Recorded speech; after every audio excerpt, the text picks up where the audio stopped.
Looking at is our fire tracker here, and all the spots that you see in yellow are some flames that developed today or within the last day. But the darker it gets into the orange and even reds means it's the longer that we've actually been seeing the fire burning. And right now it's been about 4 days that we have been monitoring this massive wildfire. So let's talk about some stats on this.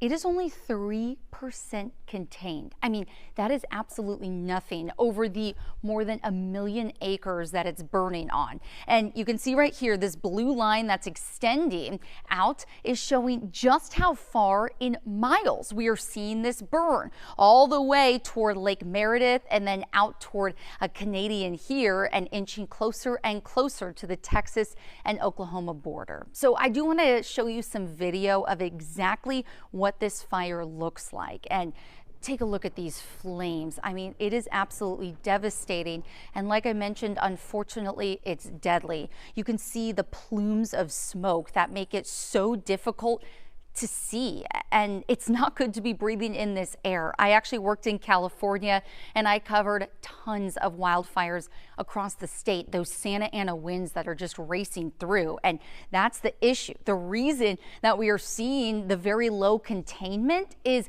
due to the very, very strong winds. Now, I quickly just want to talk about the distance again. You can see just shy of about 90, if not about 100 miles, just how long it is. I want to show you how long that actually is compared to the distance in California.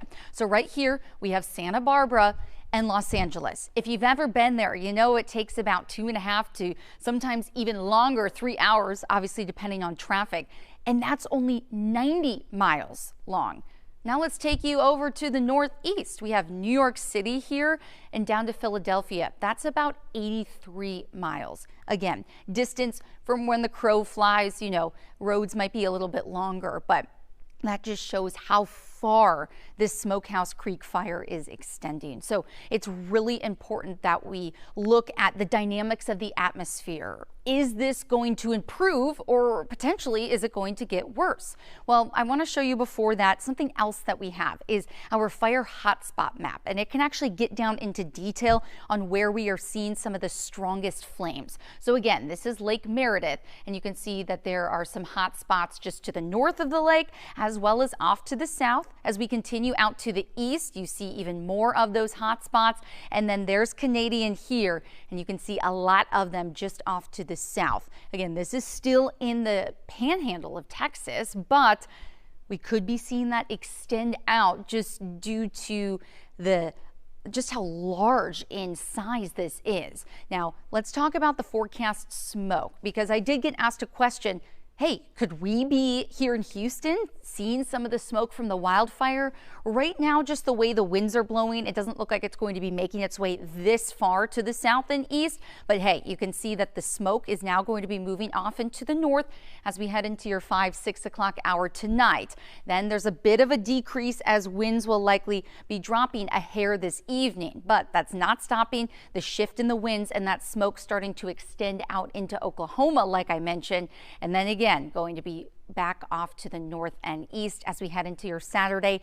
And unfortunately, I've been looking at the forecast for the panhandle just to the north of Amarillo, and it looks like those wind gusts are going to be back to 40+ miles per hour during that time. But let's talk about the forecast wind gusts through this evening. We're going to be seeing those winds coming up from the south, gusting at anywhere from 25 to about 30 miles per hour. Then, like we saw on that smoke tracker, it does decrease just a bit as we head into the early morning hours tomorrow, but decrease meaning really not by much, 15 to 25 mile per hour gusts. And then we'll be seeing them pick right back up as we head into your Friday. So that's forecast winds. I want to talk about precipitation, because we're actually monitoring some rain and even a bit of maybe some light snow off to the south. So that is going to be in the short term. I mean, we're talking maybe the next few hours, and then quickly that is going to be heading back out to the east. And then take a look all all of that dry air that moves in, and then you can see the wind starting to shift out of the northwest as we head into your Friday.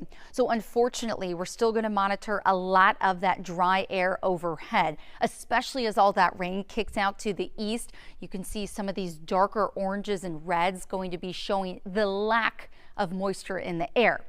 And for these wildfires to continue to grow, we need some strong winds, which unfortunately we saw with our forecast modeling, and we need that dry air, and it looks like we're going to be seeing it as we head into the start of the weekend. So let's talk about air quality there. Not good, especially where the fire is burning. You can see some of these darker shades of yellow and even moving into orange, but with that forecast smoke that we were showing, some of it's starting to move up into the panhandle of Oklahoma and even beyond up to the north. So that's going to be expanding a very, very large area. Now, for reference, do you remember over last summer we had the Canadian wildfires? And I mean, we were seeing that smoke as far south as Florida. So it just shows that the winds really play a big role. No, not necessarily seeing the actual flames in the panhandle of Oklahoma yet and up to the north, but that smoke is going to continue causing bad air quality there. Now,